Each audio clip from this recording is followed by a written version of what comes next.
Hi, it's Nicole McGuirk for twopeasinabucket.com with February's scrapbook stamping lesson. This month features using heat embossing with your stamped images. Here's the sketch I created to correspond with my layout, but you do not need to use it to be entered in the challenge to win a gift certificate from 2Ps. To get started, I took a sheet of American Crafts paper and I'm using the solid side. There's a pattern on the other side, but I'm using a bunch of the City Park Collection pattern papers for my layout, so I'm using one of the solids for my stamping. And I'm using some Versamark ink with this Hero Arts Cling stamp. This is the Wildflower Garden, I believe it is. Next, I stamped it with Versamark, and I'm going to use just a plastic spoon to apply my embossing powders to little pieces or sections of the stamped image rather. Now I could have just sprinkled a solid color of embossing powder over the entire stamped image, but for this I really wanted to go for creating my own kind of custom background design. So I'm just sprinkling it on. And the thing you want to remember when doing this is you aren't going to be able to reuse your embossing powders unless you want to use a multicolored embossing powder some other time. I just am very careful and use just a very little bit, and then once I have the entire stamped image covered, I dump it in the trash so it's gone. So even though it looks like I'm using a lot here, you can see I'm only taking a very tiny bit in my spoon, so that I have a lot of control and I don't accidentally dump more on the stamped image than what I want. And unfortunately, it's very hard to see the stamped image here in the video. I did turn my stamp over so I could see the design, so I made sure and covered each of the little flowers and stuff to the best I could. You can see the watermarked image a lot better in real life. I'm using a combination of opaque and metallic Zing embossing powders from American Crafts. You could also use any number of other embossing powders with this same and get the same look. I did try it with the Ranger Distress embossing powders, but because they work a little differently than regular embossing powders, I didn't really like the results. So I wouldn't recommend them for this particular technique unless you want to rub off the little crystals that the Distress embossing powders have. I'm going to finish up some green here for any of the stem or leaf areas of the stamped image, and you can see that looks like kind of a mess. So I'm going to tap that off into my trash can, and there is what it looks like before I've heat set it. I'm going to take my heat embossing gun, and this one happens to be from Hero Arts, and I highly recommend it. I had a cheaper one that I probably got at a chain store somewhere many years ago, but this one really gives you precise heat setting. I'm going to flip it over when I'm done and just and heat the back side. It kind of helps flatten out the embossed image now. Clean off my desk. I'm just using that craft paper underneath to catch any of the embossing powder. And I have this other image from Hero Arts, but I'm not going to use it quite yet. Now I'm going to really speed up the video here just so you don't have to watch it so slowly again. I'm going to do the same thing. I stamped the exact same image right next to it, and I'm going to go ahead and add all my colors again. Sorry, got my head in the way there. And I'm not doing it exactly the same as before. I want to mix it up a little bit and really make this a fun and colorful floral border. You could do this with any number of other stamps as well. I had considered using some building stamps or like skyscraper stamps from Hero Arts to do a layout about New York City or anything like that. So you can use all kinds of different things to achieve this same look. And you could use a solid color of embossing powder as well. You wouldn't have to do this particular technique. I just thought this was a fun way to show you how to create your own really colorful pattern paper or background. Now I am going to take this other stamp, cling stamp from Hero Arts, kind of seeing what I like here, and I'm going to show you, I'm going to stamp it up a little higher than the bottom of the page like I was doing before. I am going to take some word stamps from Technique Tuesdays. These are some of Allie Edwards' stamps. And at first I thought I was going to use that title. I'm going to switch out one of the words there.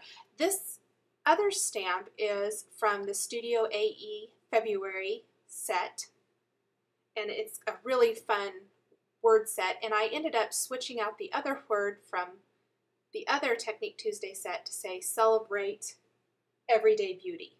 So I just kind of laid that out there to see if I liked that, if that's where I wanted to put my title, and it is. So I'm going to go ahead and stamp that other Hero Arts cling stamp a little bit higher so that it's more in line with the top of the design. And again, going to do the exact same thing, add my embossing powder just a little bit at a time to create this colorful background.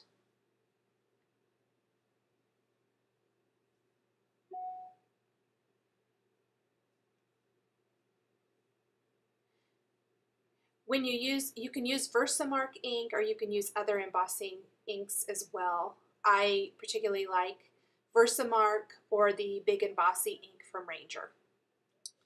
I'm going to heat set that now. And you can see that just adds a fun kind of new floral element to the page. I did it again with the same stamp right next to it, and I missed a few areas. I had masked it off a little bit, the stamp, so that it didn't overlap too much. So I'm going back over it after I've already tapped off some of that ink and adding a little bit more embossing powder, and then I heat set it again, and then I finished with that same stamp I began with. And then I just trimmed my border from my paper. Kind of, you can see I've laid out some elements now to see if I like my page. And I'm going to go ahead and put my page together. Got a whole bunch of fun pattern papers from the American Crafts City Park collection. I really like this collection. The colors are really nice. I'm going to take my corner chomper and trim it with the 1/4 corner rounder. I'm going to trim both that bright matte and the brown one, all 4 corners.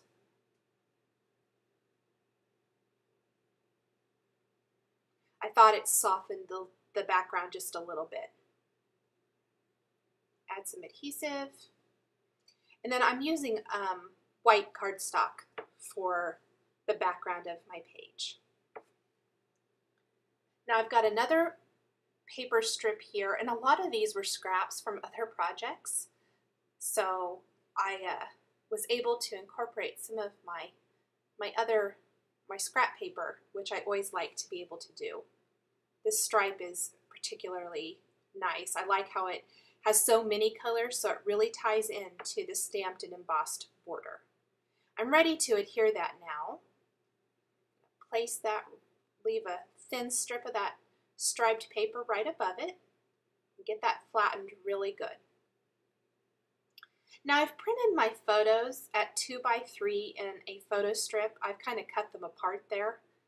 I also cut a couple of half circles using a colozzle out of some scraps of paper. Because I'm going to tuck it behind the photo strip, I didn't need to cut the whole circle, so it just gives the illusion of a full circle hidden behind the photo strip.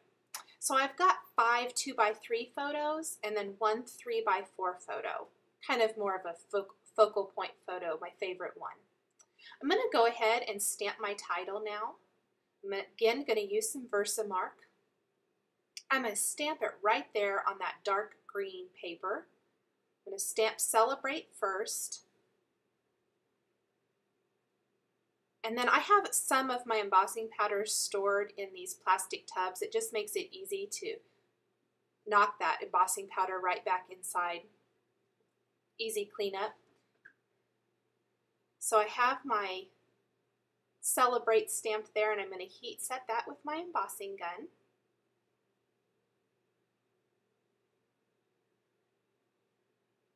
Once that's set, I'm going to move my red embossing powder out of the way. And I'm going to take my other stamp. This one is from the February Studio AE stamp set. It says Everyday Beauty. And I'm going to ink it up with Versamark and stamp it right below Celebrate. And I'm going to use white embossing powder now. I like to do this when I stamp my titles, use several colors of either ink or embossing powder. I really think it makes your title more interesting and fun, and helps it stand out a lot more. It would look nice all in one color, but I really think this is just makes it stand out and takes it up just a notch. So once I have that done, I'm going to move all my embossing powder all the way, and I'm all done with my stamping and embossing for this layout. I'm going to re-adhere my little title there to my page, and I added some machine stitching to my design as well, just around the circle and along the top of the floral border. Now I'm ready to adhere those 2x3 photos. So I'm just kind of hanging them off the edge of my page a little bit, lining that up. And once I have that right where I want it, make sure that my larger photo looks good there. I'll add some adhesive to it and adhere it. And then I'll just flip my page over and trim off any of the extra that overhangs there. Really easy to do, and it doesn't take away from the design at all.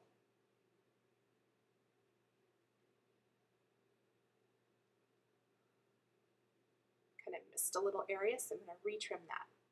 So there's how the page is coming along, and now I'm really ready just to add the embellishments.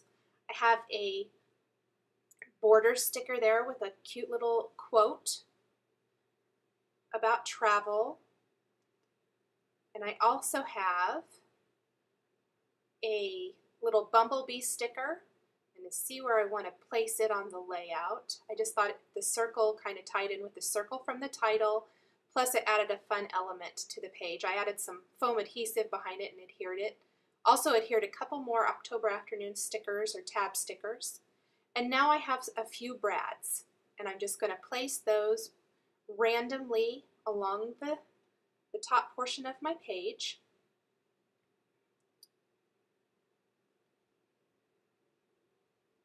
And I think these are all from Making Memories and maybe one from Stampin' Up, but I'm not sure where the little flower is from. I can't remember.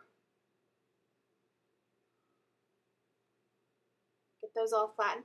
And then I simply added my journaling to the label sticker from October Afternoon, and I'm going to adhere that to the page. For more information on this layout, please visit twopieceinabucket.com on February 1st, 2011, under the Education section under Scrapbook Stamping class. Thanks for watching another video brought to you by twopieceinabucket.com.